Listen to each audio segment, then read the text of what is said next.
After engaging community members and city leaders in the discussion about replacing the portables, Germantown Municipal School District also opened up the design of the building to stakeholders themselves.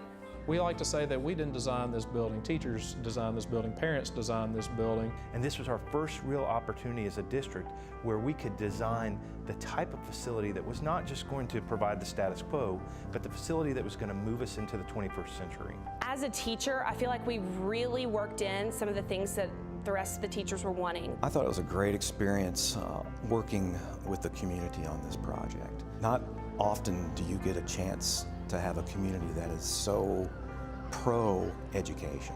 In 3 short years, the project that became known as the Riverdale Edition was funded through a unique partnership between the City of Germantown and the Germantown Municipal School System.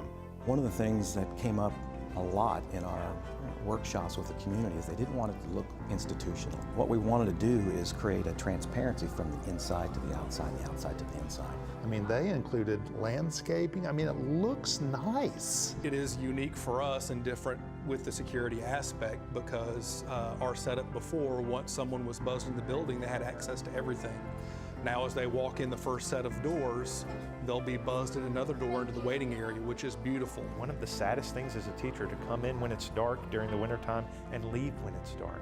This building doesn't allow teachers to do that. They're always going to be exposed to natural light. The design is full of little details, like a re-imaging of how lockers should function. It has a countertop, so any of the students that have a book bag or something can throw it on top, but nobody's on top and nobody's on the bottom. The new building relies heavily on a principle of sustainability and melding the outdoors with the indoors, including several locales around the campus. The new building has a lot of outdoor spaces that are going to be a fantastic opportunity for learning. Teachers are going to be able to take their kids out and talk about imagery within language arts. The outdoor amphitheater space is going to be great for us. I can see teachers taking their classes out there. It's a very nice area right there in between the buildings by the rain garden. Water fountains received an upgrade and now serve as filling stations for water bottles. The lights are LEDs, cutting down on utility bills. Likewise, sustainable materials have been utilized in the flooring. The product that was chosen was marmoleum. It's still a tile product, but aesthetically it's very pleasing. It doesn't have to be stripped and waxed during the summer like our VCT tile in our other schools does.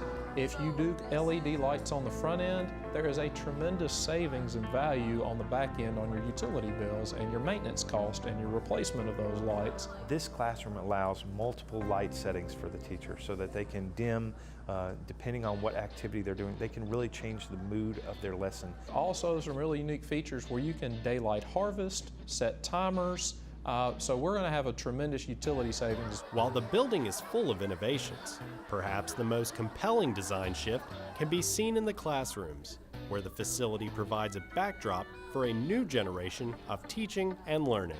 One of the things that we see in our new way of viewing education, we're moving away from an industrial model where students sit in rows and they're learning through rote memory and they have to learn a process and procedure. Within the new building, we have the types of furniture. We have individualized desks. We have tables that can be put together to create that round table discussion atmosphere. So it becomes more of a community, more of a capability to be able to work together and to collaborate more. I think a 21st century teacher, you're going to see a lot of the teacher as the facilitator. A lot of student-led activities, teacher walking around the classroom and working with the students, questioning them to promote that higher order thinking.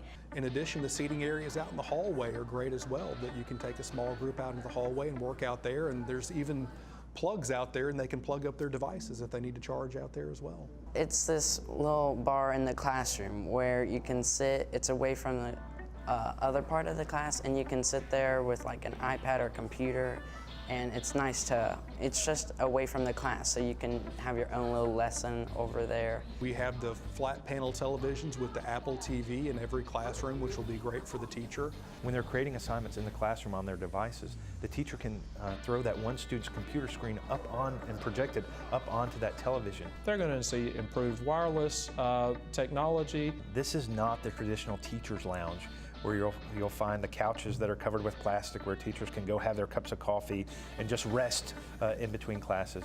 We want a true space for teachers to collaborate.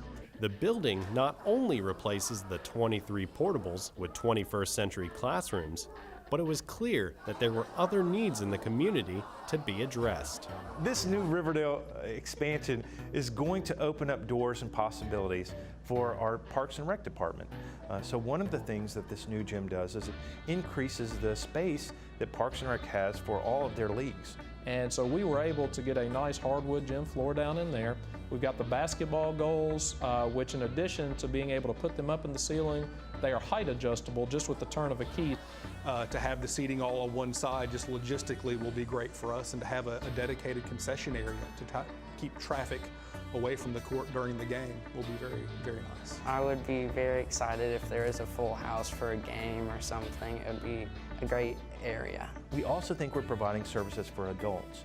So when you see the new fine arts facility and those wings that we have, that amount of space and the utilization of that space is going to provide for adult art classes. I love the industrial look of it.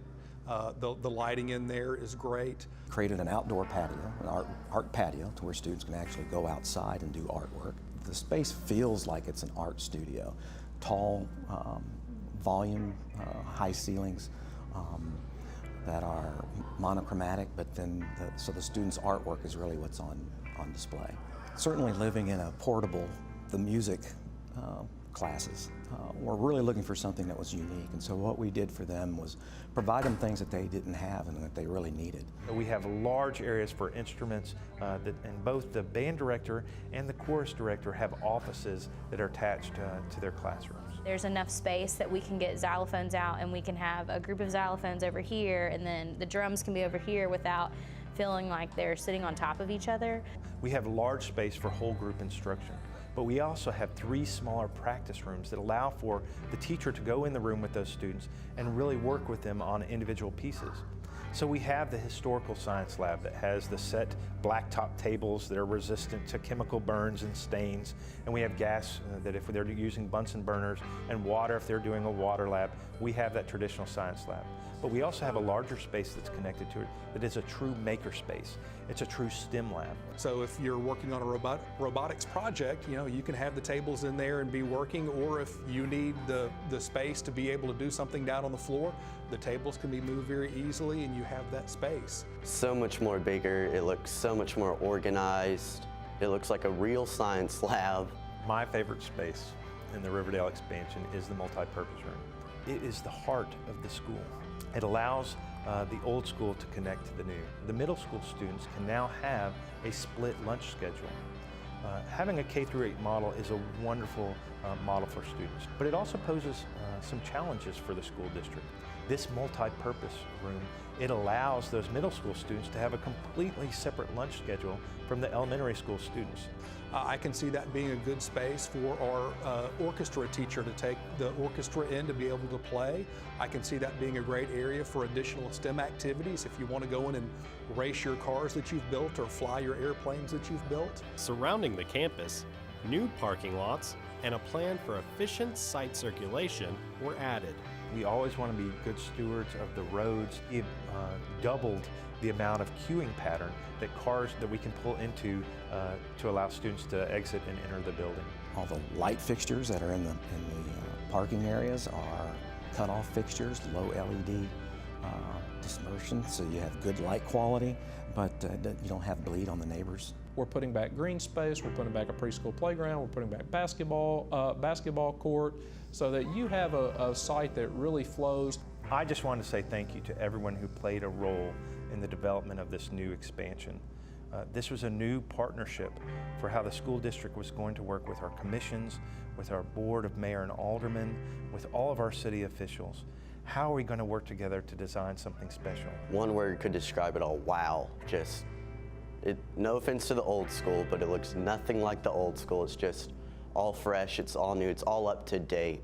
Historically, with a lot of school buildings, the biggest push was for square footage. We are all building with limited funds. We understand that taxpayers are the ones who are really the ones that are providing this service for us and our students. But we have to think beyond just the box. We have to think beyond square footage. What's special about this Riverdale project and the plans and designs that we have for it is it truly has an impact on instruction. If our children are spending their days in these settings, we want them to have the best possible setting.